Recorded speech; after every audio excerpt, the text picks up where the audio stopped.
Cosa Vostra.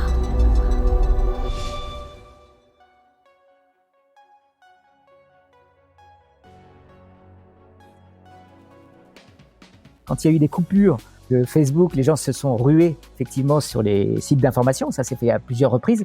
On a vu que le trafic augmentait énormément sur les sites d'information quand Facebook était en panne. Et d'un autre côté, on voit aussi que quand on coupe l'accès ou quand on limite les contenus sur les plateformes, eh bien les gens en parlent quand même. Ils s'informent et ils continuent d'en parler. Est-ce qu'on a vraiment besoin l'un de l'autre? Idéalement, oui. Il y a une collaboration qui doit se faire. Est-ce qu'il y a une dépendance sur les réseaux sociaux? C'est plus compliqué à mettre en avant.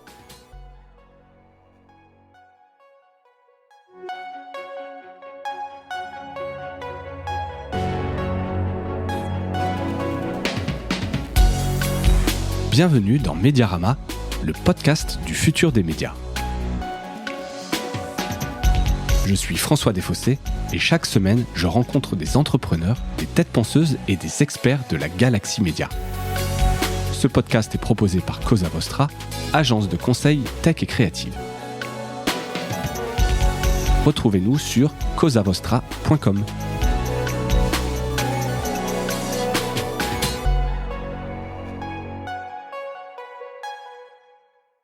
Bonjour à toutes et à tous et bienvenue dans cette pastille actu de Mediarama. J'ai le plaisir de recevoir aujourd'hui Cyril Franck, que vous connaissez bien maintenant. Cyril qui est directeur de la formation et consultant média chez Cosa Vostra. Salut Cyril. Bonjour François, ravi d'être là. Ben oui, merci et ravi de te revoir pour cette pastille actu avec un programme, un menu plutôt riche. Alors on va parler d'abord de l'article principal de la newsletter de Mediarama. J'en profite pour faire une mini publicité pour cette newsletter qui paraît tous les mercredis. Vous pouvez retrouver ça sur mediarama.io pour vous y inscrire. Et donc on va parler des conditions de succès pour la conversion des lecteurs en abonnés. Tu pourras nous dire un petit peu ce que tu as vu sur le web là-dessus. Deuxième actu, un peu en écho, le The Atlantic qui fête la barre symbolique du million d'abonnés et qui atteint sa rentabilité par ailleurs. C'est pas rien non plus. On fera un tour du côté des plateformes et parler des droits voisins avec un premier succès notable des médias français contre X. Et toujours du côté des plateformes, Apple qui fait peur avec un nouvel outil annoncé pour iOS, Web Eraser, qui fait craindre en fait des pertes de revenus pour les éditeurs sur mobile. Et puis 2-3 entrefilés de news, toujours sur l'intelligence artificielle parce que l'activité ne se tarit pas là-dessus. Et puis un peu de mercato, session de médias avec Paris Match et puis des pertes de chiffre d'affaires de C8 qui perdent l'argent en l'occurrence. Voilà pour le menu. Cyril, j'espère que tu es prêt puisque le premier sujet est plutôt pour toi. C'est le sujet principal de ta newsletter. Voilà, tu as relevé 4 conditions pour réussir à convertir ses lecteurs en abonnés. Est-ce que tu peux nous en dire un petit peu plus? Absolument. Je rebondissais sur un article de The Audiencers qui parlait de Clarín, un site et un média argentin, qui expliquait quels étaient selon eux, les facteurs de succès des fameux déclencheurs. C'est quoi les déclencheurs? C'est ces articles-là qui convertissent particulièrement bien et que tout le monde essaie d'identifier et de publier. J'ai commencé par expliquer effectivement les points qui sont mentionnés dans cet article et donc les 4 facteurs eux-mêmes décisifs pour réussir à identifier ces déclencheurs. C'est des contenus profonds et qualitatifs. Alors on va dire mais ça veut rien dire qualitatif, ça dépend de chacun. Comment tu mesures qualitatif? Et donc si on creuse un peu effectivement derrière cette notion de qualité qui est très subjective, il y a quand même 2 choses, il y a la rigueur du traitement et l'exhaustivité du traitement des sujets. Et l'exemple qu'on peut donner, c'est effectivement si on doit parler de la guerre en Ukraine, est-ce que on a bien identifié le contexte géographique, les enjeux, différentes séquences. Et puis, est-ce qu'on est capable de faire le tri entre toutes ces propagandes diverses? Est-ce qu'on est capable de bien hiérarchiser? Voilà, c'est ça la rigueur. Et ça prend du temps, c'est de l'énergie, mais c'est une condition ça fait partie des services de ces fameux déclencheurs. Donc les lives, par exemple, du Monde sont des déclencheurs parce qu'ils sont très bien faits et ils remplissent ce service-là. Le deuxième critère de ces déclencheurs, c'était qu'ils doivent être bien écrits. En fait, la notion de plume, la qualité de l'écriture. Et là, je pense aux exemples connus d'Ariane Chemin, Raphaël Baquet, Florence Aubenas, ou même Pascal Robert-Diard, qui sont vraiment des plumes dont on sait qu'ils créent des abonnements rien qu'à leur manière de produire un Les effet. gens peuvent s'abonner pour les suivre eux particulièrement parce qu'ils savent que ce sera des contenus de qualité, bien écrits, etc. Voilà, et Des puis plumes peuvent faire signer, peuvent faire exactement. convertir. Exactement. Et puis, même le début de l'accroche de ces papiers-là donne envie de lire la suite et donc peut susciter un premier effort de combien ça coûte, c'est quoi l'abonnement. Donc, on peut emmener les gens dans le tunnel de conversion rien que parce que ça bien écrit, ça crée, et donc il y a deux choses derrière ça, c'est le style, la narration, mais aussi la capacité à faire vivre des émotions par procuration. Voilà. Et plus Ouais. encore, pour moi, c'est un truc de encore plus fort, et d'en tirer une leçon de vie pour les lecteurs. Ça, si on arrive à ça, alors on a vraiment non seulement des articles qui convertissent, mais des articles qui retiennent les utilisateurs. Donc effectivement, ça c'est le deuxième point évoqué un peu en filigrane dans l'article. Troisième truc, ce que j'ai trouvé intéressant, c'est que il faut qu'être utile immédiatement, ce fameux outil d'aide à la vie quotidienne, et ce qui explique d'ailleurs pourquoi on a vu se multiplier dans les rubriques des médias des rubriques de style finances personnelles, étudiants, psycho. Je pense au Parisien étudiant qui s'est lancé il y a pas très longtemps. Voilà, qui apporte cette dimension très très pratico-pratique, mais à court terme. Et puis le Ouais, dernier critère, et ça veut dire, ça peut être ce qu'on voit aussi dans la presse quotidienne régionale, ça va être du trafic, de la météo, exactement. de vraiment du serviciel qui te rend service au quotidien.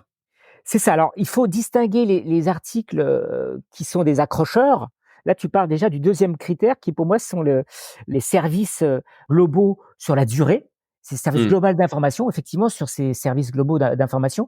Mais là, sur les accrocheurs, on va dire que c'est des sujets qui en soi, par exemple, l'augmentation, effectivement, de la taxe d'habitation, c'est une information qui va susciter de l'intérêt. Pourquoi est-ce qu'elle augmente? Quelle est la tendance, est-ce que c'est quelque chose qui a un impact, et de quelle manière? Ça, c'est vraiment des accrocheurs.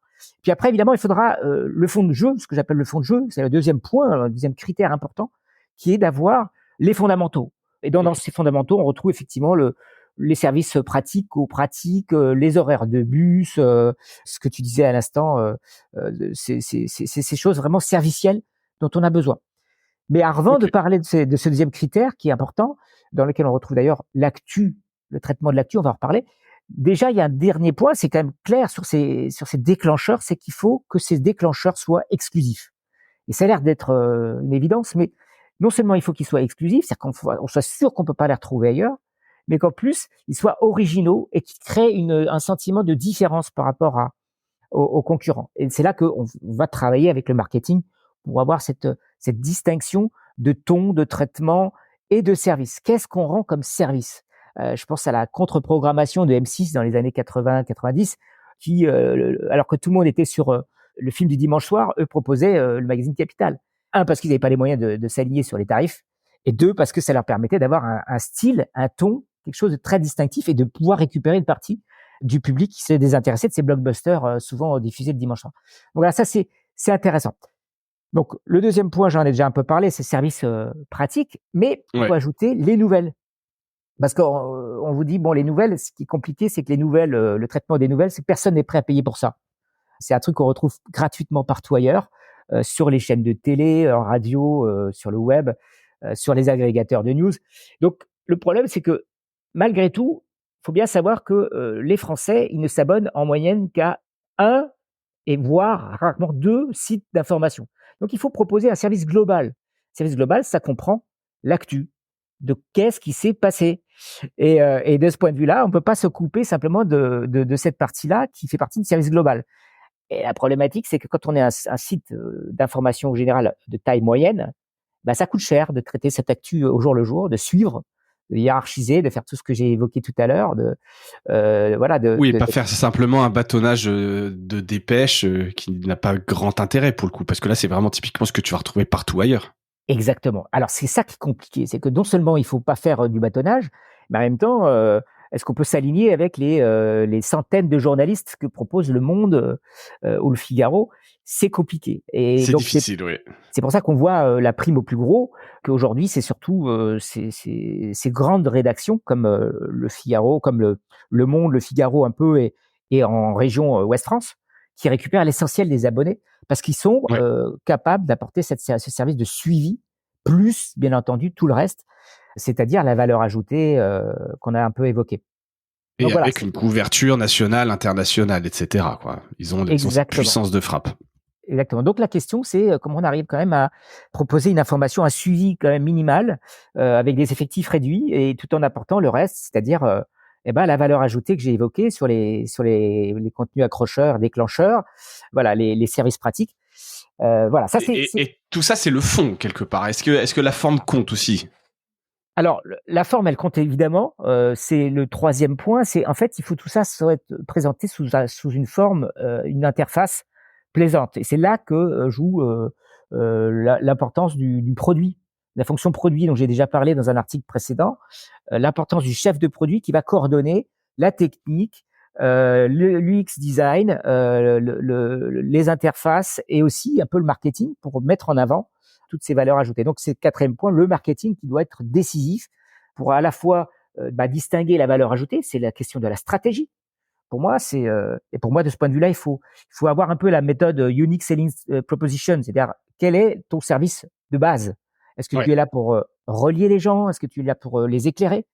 Est-ce que tu es là pour leur faciliter la vie quotidienne? Est-ce que tu es là pour le divertir? Bref, il faut faire un peu un choix et vraiment faire quelque chose de très, très clair pour l'utilisateur, de sorte qu'on peut émerger par rapport à l'offre concurrente.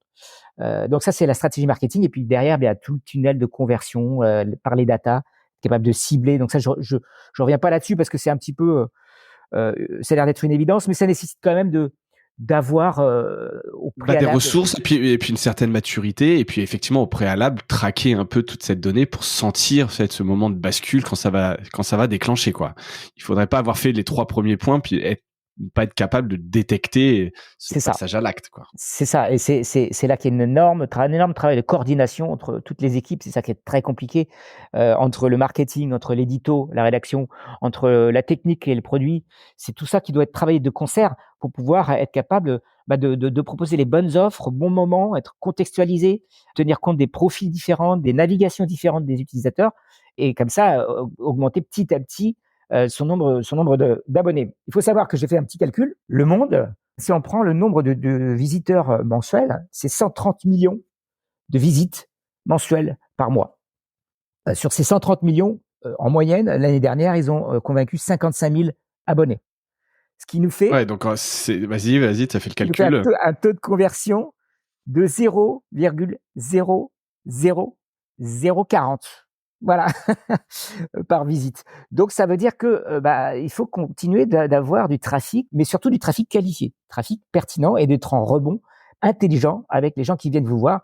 Donc, le marketing est extrêmement important aussi. Ouais, et qu'il faut pouvoir monétiser quand même le reste, parce que ça fait quand même beaucoup de visites de gens qui ne s'abonneront jamais. Donc, qu'est-ce qu'on en fait? Comment on monétise aussi ce trafic? Qu'est-ce qu'on en fait? Et après ça, c'est d'autres stratégies. Et ben, écoute, ça fait une belle feuille de route pour les médias qui voudraient convertir. Ça paraît simple comme ça, mais évidemment, c'est énormément de travail, ce qui veut aussi dire qu'il suffit pas de brancher un paywall dynamique pour que ça marche. Il faut vraiment qu'on ait ces piliers, t'as bien expliqué, qu'on retrouvera donc dans la newsletter de Mediarama cette semaine, qui se basait donc sur cet article des The Audiencers dont on salue l'équipe et le travail. C'était un très bel article en l'occurrence. Et puis une illustration de ce succès, un éditeur, je le disais en préambule, qui a bien réussi. C'est The Atlantic aux États-Unis, qui fait donc 1 million d'abonnés et a atteint la rentabilité. Je pense que aussi pour être interviewé et raconté, en l'occurrence là, le CEO l'a fait dans Presse Gazette, un article qu'on a trouvé avec l'équipe. Donc The Atlantic a atteint la rentabilité, dépassé 1 million d'abonnés payants, marquant une étape financière importante pour leur publication. Et donc, d'après Nicholas Thompson, leur PDG, qui est donc interviewé par Presse Gazette, il y a quelques clés pour la recette de ce succès. Se focaliser sur la conversion des lecteurs en abonnés, par exemple en réduisant le nombre d'articles gratuits avant le paywall. Donc ça, c'est aussi assez intéressant. C'est se dire, vaut mieux moins d'articles qui convertissent mieux parce qu'on est capable de le suivre, ce que tu racontais un peu avant, une stack marketing aussi efficace. Lui, ce qu'il explique, c'est que notamment s'il y a trop d'articles, c'est des articles qui ne seront pas lus et en fait qui peuvent engendrer et se dire tiens, si je m'abonne, j'ai pas le temps de tout lire, et donc ça peut être un frein à l'abonnement. Je trouvais ça intéressant. C'est pas un point que tu mentionnes toi dans ta newsletter? Non, j'ai pas mentionné ce point-là, mais effectivement, c'est quelque chose que j'ai constaté, surtout en presse papier d'ailleurs, puisque il y a cet effet vraiment de gâchis physique quand on a un papier, quand on a un magazine qu'on n'arrive pas à lire, dont on lit que quelques pages, il y a ce sentiment de gâcher et donc de dépenser son argent inutilement. Donc ça, c'est quelque chose que j'avais déjà identifié sur la presse papier. Je l'avais pas identifié sur le numérique, parce que le numérique, la question, c'est pour moi pas tant l'importance des articles qu'on lit pas, c'est de ce que j'ai cru constater de mes discussions avec les responsables marketing. Ce qui est très important plutôt, c'est est-ce que au cours d'une période, on a suffisamment de satisfaction. C'est pas tant qu'on va lire tout ou pas, parce que les sites contiennent des centaines d'articles et des milliers d'articles, et c'est évident qu'on va pas tout lire. Mais est-ce que durant une période, on a suffisamment d'éléments de satisfaction où on se dit, bah là, ok, ça vaut le prix que j'y mets. Ouais, c'est ça, et ça se rejoint quelque part, parce que si tu écris moins d'articles, tu passes plus de temps, tu consacres plus de ressources à faire des articles de très bonne qualité, avec de la profondeur, plus de rigueur, Oui. qui forcément vont attirer, fidéliser. Et ça se rejoint ce que tu disais tout à l'heure, c'est que t'as des articles un peu que tu ne trouveras pas ailleurs, donc vaut mieux faire moins d'articles, mais de meilleure qualité, qui vont avoir un taux de satisfaction plus haut et donc mieux convertir, que se dire je vais publier un maximum pour être présent en permanence, rafraîchir en permanence des articles qui seraient probablement moins intéressants. Oui, ça c'est sûr.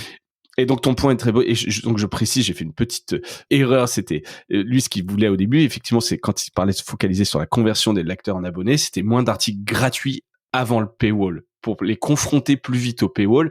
Et par ailleurs, c'était le deuxième point de son interview, plus de contenu de haute qualité versus publier plus d'articles. Donc c'était vraiment deux points différents.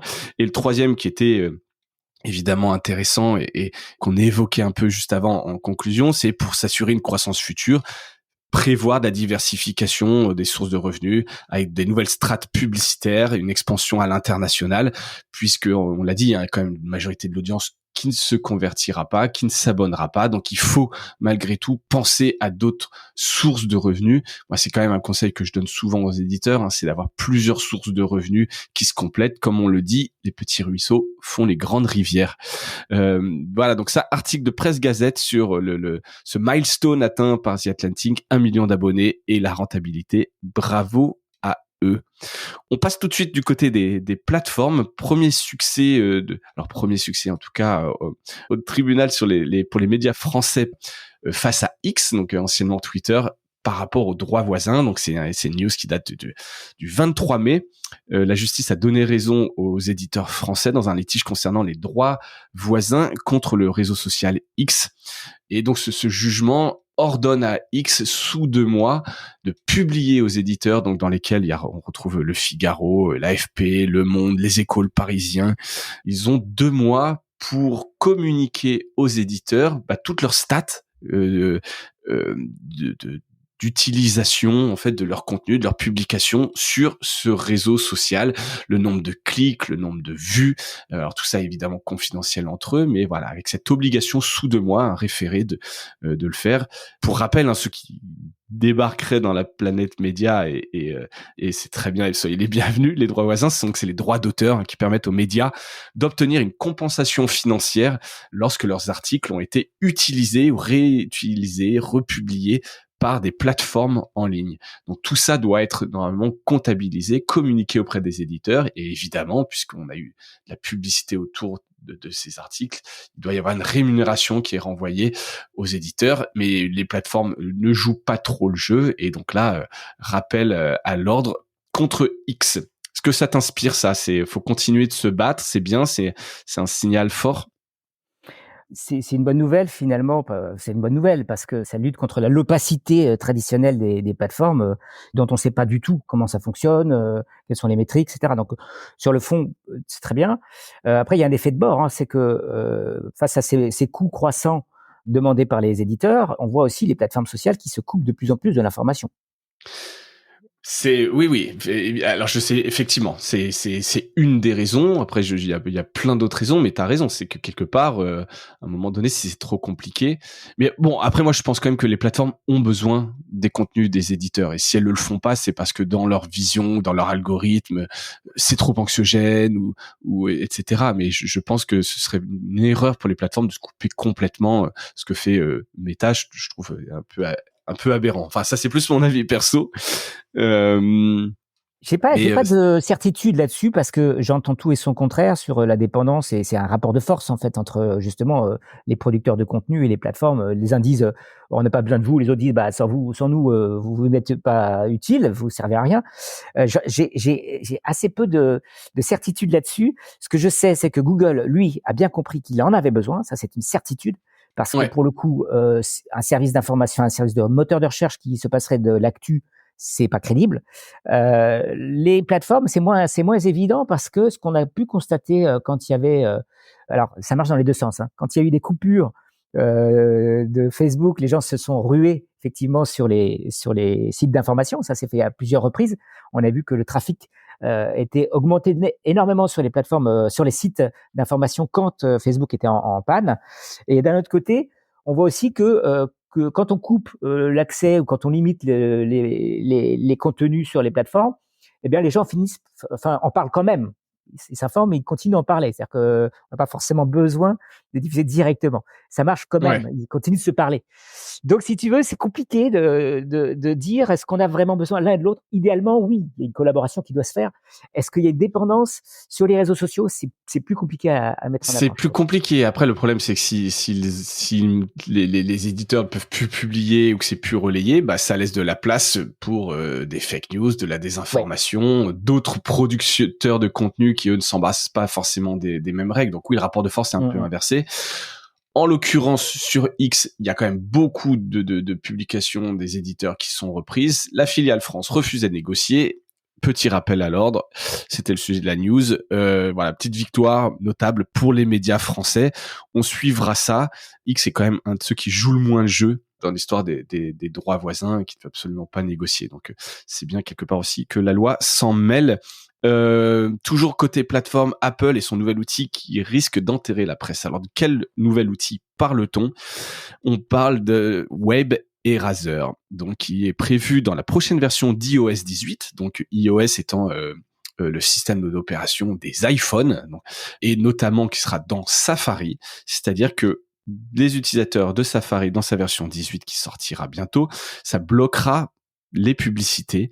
Alors même plus que bloquer, on pourra effacer certains pans de page complètement en enlevant, en touchant certaines zones, on pourra les effacer. Et ce qui est terrible, c'est que ça gardera en mémoire ces réglages, ce qui fait qu'à la prochaine visite, eh ben, ça restera comme ça. Ce qui veut dire qu'en fait, on arrive sur une page d'un éditeur, on peut effacer toutes les pubs. Alors évidemment, d'un point de vue utilisateur et dans la doctrine d'Apple, bah c'est vachement bien parce que c'est une meilleure expérience utilisateur, c'est moins intrusif, etc. Mais ça pose une énorme question sur la rémunération de ce travail. On l'a dit tout à l'heure, on le répète.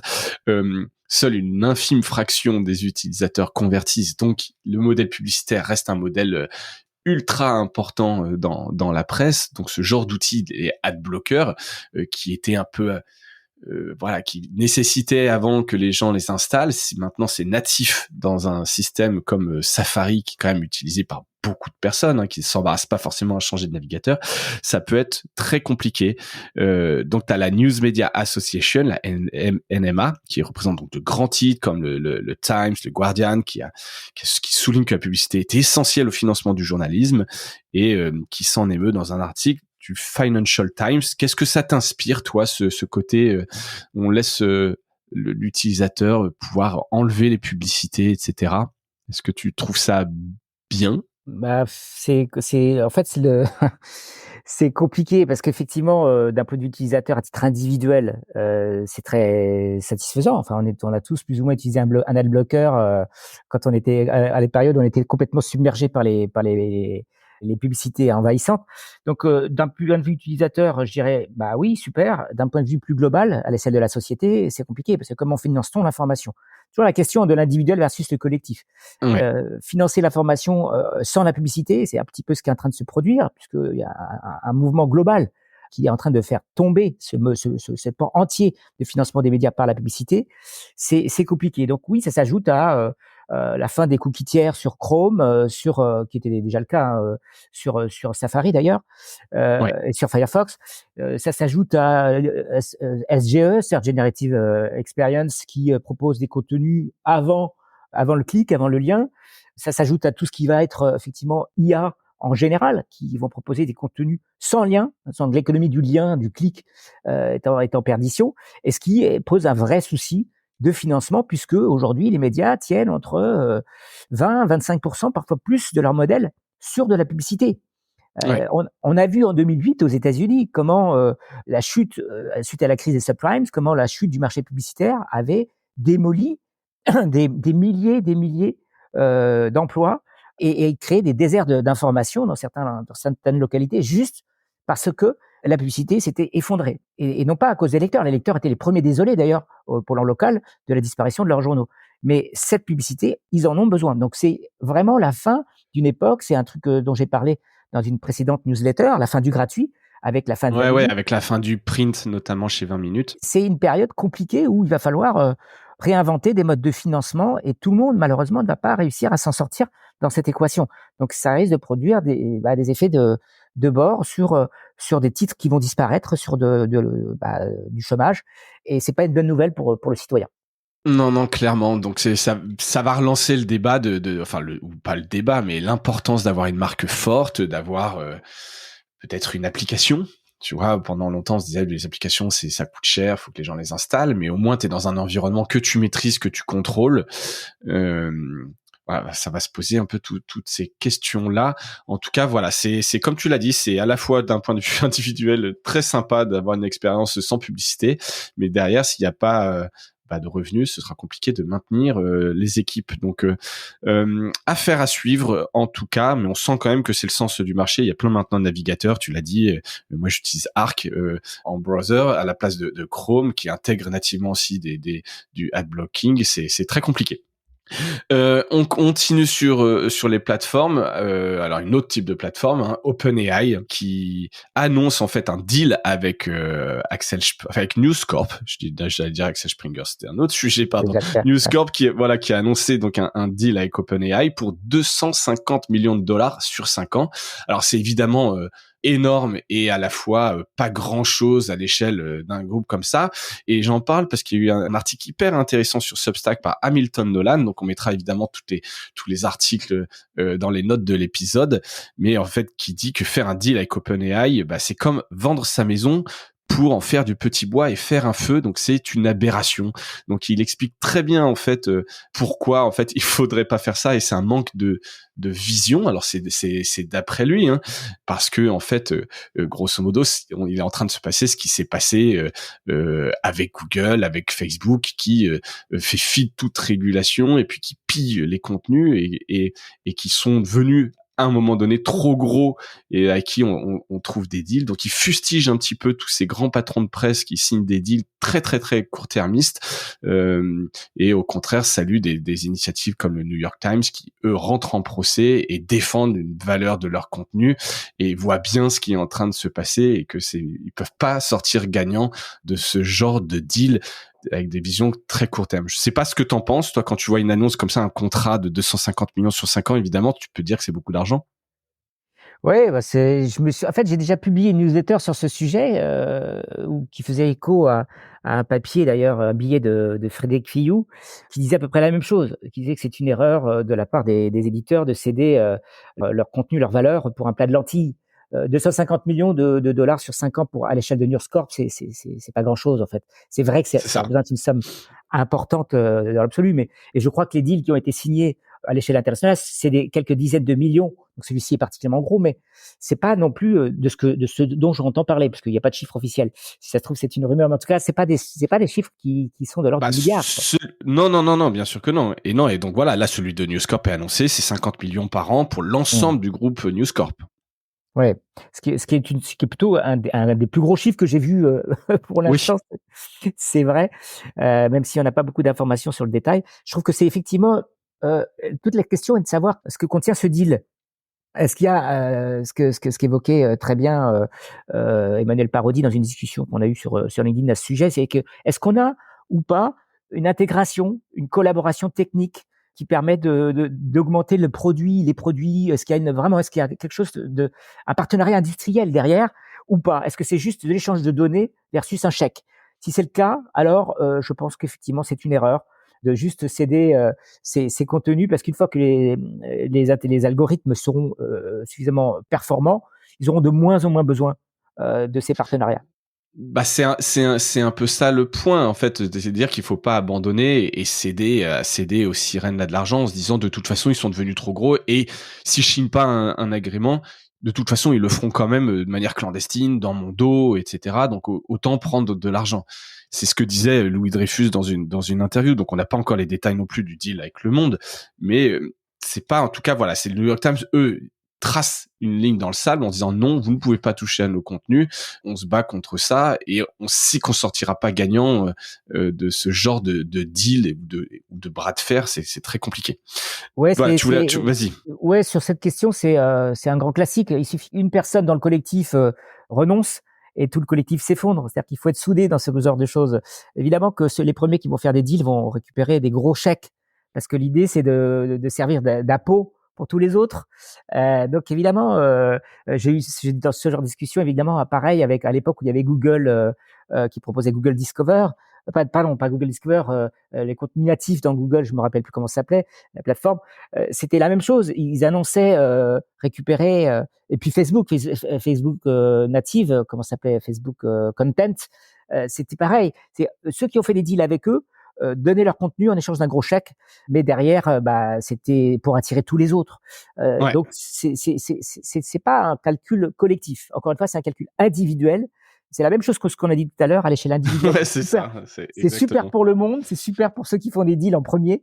C'est moins bon. D'abord, c'est du court terme parce que on verra ce qui va se passer dans 2 et 5 ans. Et puis, c'est pour tous les autres, c'est pas forcément une bonne nouvelle non plus, parce qu'une fois qu'ils seront performants, ils vont disrupter complètement les contenus de tout le monde et on sera inutile. Exactement, et c'est un peu une des conclusions, c'est qu'en fait, si on ne traite pas avec eux et qu'on refuse d'avoir des contenus générés, parce qu'en fait, il va y en avoir de plus en plus, ça deviendra dur de les distinguer, donc il faut garder cette patte humaine unique qui fait partie aussi tu parlais de l'USP, Unique Selling Proposition, c'est quelque part avoir un contenu unique qui n'est pas fait par une machine, que tu ne retrouves pas ailleurs. Je pense que ça fait que renforcer un peu l'envie qu'auront les gens de s'abonner chez toi, tu vois, et ça permet de boucler notre discussion par rapport au premier article. En tout cas, analyse hyper intéressante que je vous invite à lire. Donc c'est sur Substack de Hamilton Nolan, donc un journaliste sur la newsletter. Voilà, encore une fois, vendre sa maison pour en faire du petit bois, faire un feu. Je trouvais l'image quand même assez parlante. Voilà pour les grands news, petits entrefilés pour conclure cette pastille actu. Donc Paris Match qui sera cédé à LVMH. Ça faisait quelques années déjà que Bernard Arnault cherchait à se rapprocher, à avoir cet hebdo dans son giron. Pour rappel, il est déjà actionnaire quand même du groupe Lagardère. Mais donc là, c'est fait. Ça a été officialisé. On parle d'une valorisation de 150 millions. Donc c'est une très, très, très belle affaire quand même, à la fois pour Lagardère, Vivendi qui va épurer un peu sa dette. Et puis, ça montre quand même la bonne santé de ce magazine. Je sais pas si tu as un avis sur cette session. Non, j'ai pas grand avis. Bon, en tout cas, voilà, ce sera intéressant de voir comment ça évoluera de côté Paris Match chez LVMH. Autre news, C8 qui perd de l'argent et ça continue malgré de bonnes audiences. Donc c'est un article de l'Informé qui en parle que tu as pu consulter. Alors pourquoi est-ce qu'ils perdent de l'argent? On a l'impression, alors je ne regarde pas C8, mais que les audiences sont bonnes, t'as l'impression que Touche pas à mon poste malgré les amendes, malgré les scandales, ça fait parler de l'émission, donc vu de l'extérieur, on a l'impression que ça cartonne, non? Oui, c'est vrai que les audiences ont plutôt augmenté ces derniers temps, donc ça semble marcher et on se dit mais qu'est-ce qui se passe? Et l'article de l'Informé est vraiment très très très très intéressant parce qu'il révèle le fond de tout ça. C'est un problème publicitaire et un problème de vieillissement d'audience.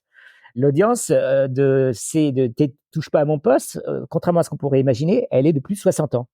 61 ans et quelques. Ce qui est fou parce que t'as pas l'impression que c'est ce qui est renvoyé comme image. Ouais. Moi, je vois sur les réseaux sociaux, sur X, etc. T'as l'impression que c'est plutôt des jeunes qui regardent ça. Alors apparemment, c'est pas du tout le cas et c'est un peu normal parce que on a vu évoluer la ligne éditoriale ces dernières années vers de l'actualité et de la polémique d'actu. Je pense que Bolloré n'est pas étranger à cette évolution de l'ennemi éditorial, mais peu importe. En tout cas, ce qui est sûr, c'est que l'actualité en soi induit un vieillissement de l'audience. C'est nécessaire, c'est comme ça. C'est pareil sur tous les news mag. C'est pareil sur l'actualité. L'actualité en soi, c'est un truc de vieux. Je veux dire les choses un peu crûment, sauf à avoir des formats vraiment très différents des plateformes sociales, etc. Mais voilà, ça c'est la première chose. Et puis, pourquoi est-ce qu'il peut être de l'argent sur ce vieillissement? Eh ben parce qu'en fait, c'est la ménagère de moins de 50 ans qui intéresse les annonceurs. Au-delà de cet âge-là, les tarifs décroissent. Et donc, ça explique beaucoup de la perte, finalement, même en croissant en termes d'audience, ils perdent de l'argent parce que les tarifs sont plus faibles. D'accord, c'est aussi simple que ça. C'est en fait, si ton audience vieillit, tu en tires moins de revenus parce que c'est pas la cible la plus intéressante pour les annonceurs.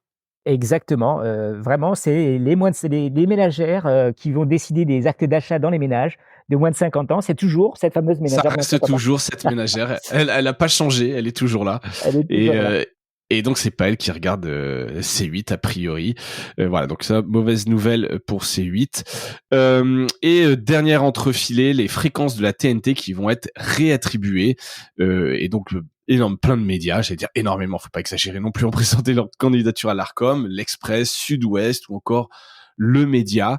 Voilà, donc ça va être aussi intéressant de voir un petit chamboulement au niveau de ce paysage. Donc ils ont candidaté, on n'en sait pas encore beaucoup plus. A priori, il y aura des auditions des candidats cet été pour une décision en fin d'année 2024 sur voilà, peut-être des nouvelles chaînes, des nouveautés à venir sur la TNT.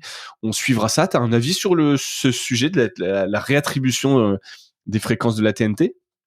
Bah, j'avais assisté aux auditions précédentes et j'avais trouvé que c'était extrêmement intéressant, il est très exigeant, il y avait beaucoup de contraintes. Puis après, j'étais un peu déçu par le contrôle a posteriori. D'accord. Entre la promesse qui avait été faite et l'exigence très élevée qui était imprimée par les différentes personnes qui auditaient et la réalité derrière du contrôle, ça a été un petit peu décevant. Là, je vois que le média est candidat. Je me dis que on n'a pas fini d'avoir des problèmes sur la question de la neutralité ou en tout cas de l'équilibre des points de vue. Ou de la polarisation. Non, mais c'est clair. Et d'ailleurs, en parlant de ça, évidemment, un des gros enjeux de cette réattribution, c'est le sort qui sera réservé à C8, CNews, hein, puisqu'il y avait eu ces passes d'armes politiques sur le fait que la réattribution serait pas automatique et avec les dérapages d'Hanouna, il pouvait y avoir une remise en question de l'attribution de cette fréquence. Donc, écoute, on verra. 25 candidatures ont été présentées. Hein, j'en ai cité quelques-unes, mais on peut aussi citer CMI France, hein, le groupe de Daniel Kretinsky. Donc voilà, 25 candidatures, enfin 27 candidatures, 25 recevables, et on aura le choix des titulaires. Je vois fin juillet, j'avais lu plutôt fin d'année. Donc on verra exactement le calendrier. Oui, c'est pour 2025, je crois. Hein. Ouais, c'est ça, c'est pour 2025. Donc on suivra ça, ce sera l'occasion de reparler régulièrement dans les pastilles actu. On est au bout de cette pastille, mon cher Cyril. Super. Merci beaucoup pour ton temps et puis donc hâte de lire l'article en une de Mediarama sur la newsletter demain sur les 4 piliers qui font la bonne conversion d'un lecteur en abonné. Je le rappelle, vous pouvez vous abonner gratuitement à cette newsletter sur mediarama.io que vous recevrez dans votre boîte aux lettres électronique tous les mercredis matins. Merci Cyril et merci à toutes et à tous d'avoir écouté cet épisode jusqu'au bout et je vous dis à bientôt. Salut. Salut.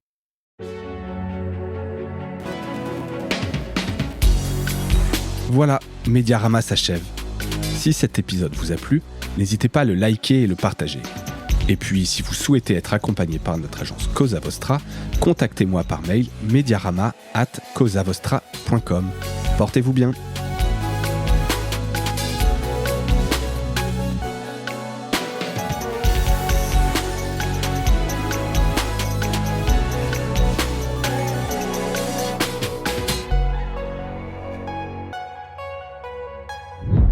Cosa Vostra.